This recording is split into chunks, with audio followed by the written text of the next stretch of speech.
Hi everyone, for tonight's Nightcap and review, I'm having an adult beverage, and tonight I'll be discussing Dragonfires Everywhere by Hazel Beck. I did receive this as an ARC from NetGalley and HTP, Harlequin Trade Publishing, of which I'm on their influencer team, but that just means I'm auto-approved for any book I apply for. On NetGalley, I receive no financial compensation. Of course, I'm going to give my honest opinion.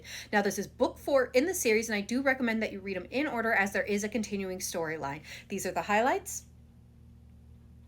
And there are no content warnings listed for this book, and I gave it 4.5. So what's it about?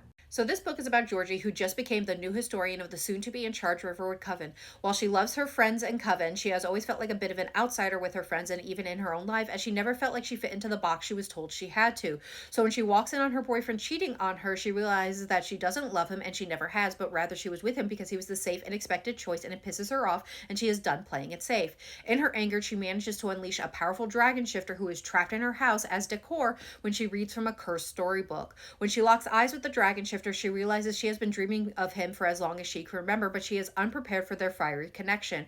Even as sparks fly between the two of them, however, there is still the matter of the rival Joywood Coven that is threatening the fragile new order. So Georgie and her coven will have to work to unlock the truth of their past that has been hidden from them in order to reclaim their future. So what are my thoughts? Again, I'm giving this a 4.5.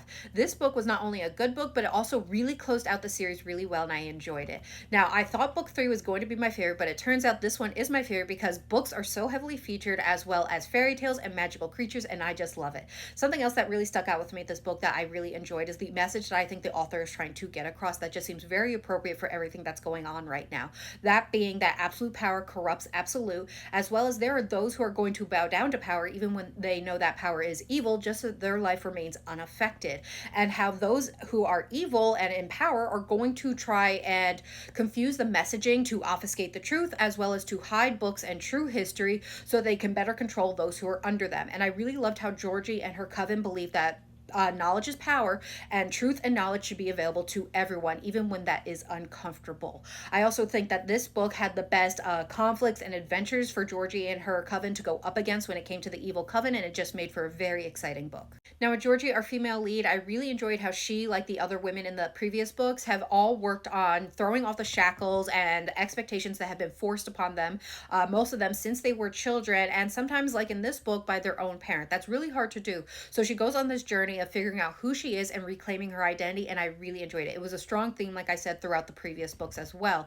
That, along with found family, and if you're looking for magical, small town, Gilmore Girl meets practical magic, then this is definitely a series you should check out. It is perfect for spooky season if you're looking for a lighter read.